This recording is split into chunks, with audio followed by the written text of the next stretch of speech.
do you think she's doing it correctly? Like, Well, there are certain things. You're a comms person. There are crisis managers who would say that is not the right way. But you have to understand that the Dutertes cannot be coached. okay. I mean that's general for Even the daughter. Even the daughter. Mo- The daughter will listen. Okay. But the daughter has her own has his own way of doing things. Unlike the father who would outrightly say, "No, I don't want PR. I don't want." The daughter will listen, but at the end, she will decide. And to a certain degree, if you believe in her cause, you just support that decision. Who do they say is more stubborn or hard-headed? The father or the daughter? When stubborn is related to politics, I think the daughter is more stubborn than the father. The father really knows the politics. Okay. The daughter is a hesitant national figure. Never really wanted to be national. All she wanted was Davao. But she was trusted in that position, and she had to learn so many things, part of which is the kind of political world that national leaders live in. Compared to the local, it's really malapit ka sa tao, nandun ka sa lugar mo, kilala mo lahat. Pero pagdating mo sa Maynila, kung ano mang probinsya ka, you're like a foreign individual trying to adjust to so many things. Siguro ang magandang comparison doon, yung probinsyana siya. So ang tingin ng taga Manila, pag probinsyana, mahina, Madaling yeah, mauto. madaling mauto, hindi marunong magdamit, hindi marunong mag-English, hindi. Do you see that attitude towards her by people who Yeah. gravitate towards her? May ganon. In Metro Manila, Yes. in NCR. O within her Wait. own circle? Hindi. Hindi naman. Kasi she surrounded herself with taga Davao. Okay. And I think that is one reason why she wanted kilalang mga kasama. Okay. Rather than someone from outside, trained abroad, with a very expansive academic degrees.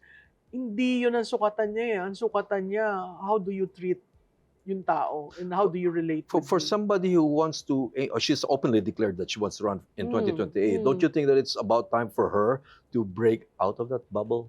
Well, she from 2022, she has tried making the circle a lot bigger. She has tried talking to different individuals and professionals to get a sense of the country, the problems of the country, the possible solutions. But I guess that is her way of trying to adjust to the nuances of the position of the vice president. She's not leader, she's just one of those. Okay. And since they broke, it was essentially you're on your own. So kailangan niya talagang to get more people in that circle. You mentioned 2022 when she was campaigning, I guess, Yes. when she tried to move out of her comfort zone and maybe get a feel of things outside of Davao City. With what's happening now, grabe, I can't imagine other politicians who've Yes. gone through this kind of ringer. Yes. Do you think she's retreated back to her shell?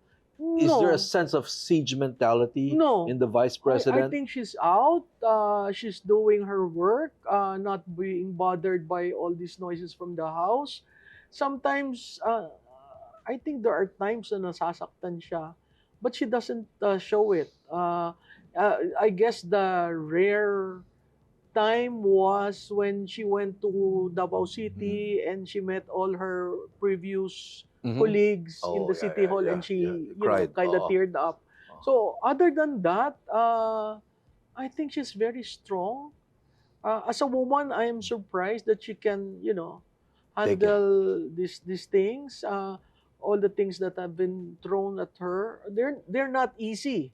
But sa tingin ko yun yung training sa tatay niya eh. Okay.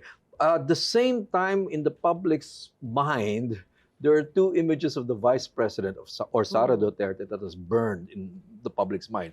One is yung that incident with the sheriff, yung Mm. pananapak niya. Mm. Second is her going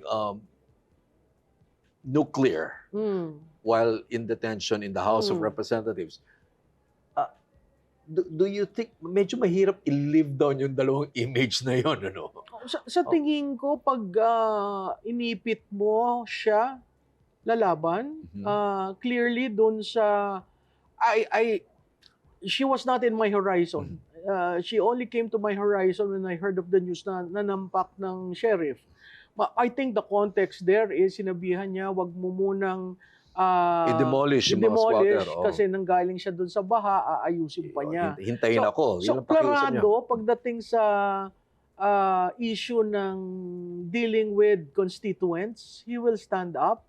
Ito namang yung when Sa she Congress, went nuclear, no? Ang context doon, mga tao niya yung inaapi, yung chief of staff niya, linagay sa, ita-transfer na nga sa Women's Custodial Center. So, makita mo siya. Lalaban siya pag yung mga tao niya at mahal niya sa buhay at mga constituents niya ay inaapi.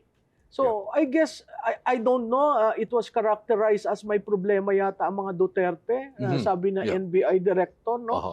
Pero walang problema doon kasi behavior niya talaga na wag kang mga api. Wag mong sisikilin ang mga tao kasi titindig ako. And that is her.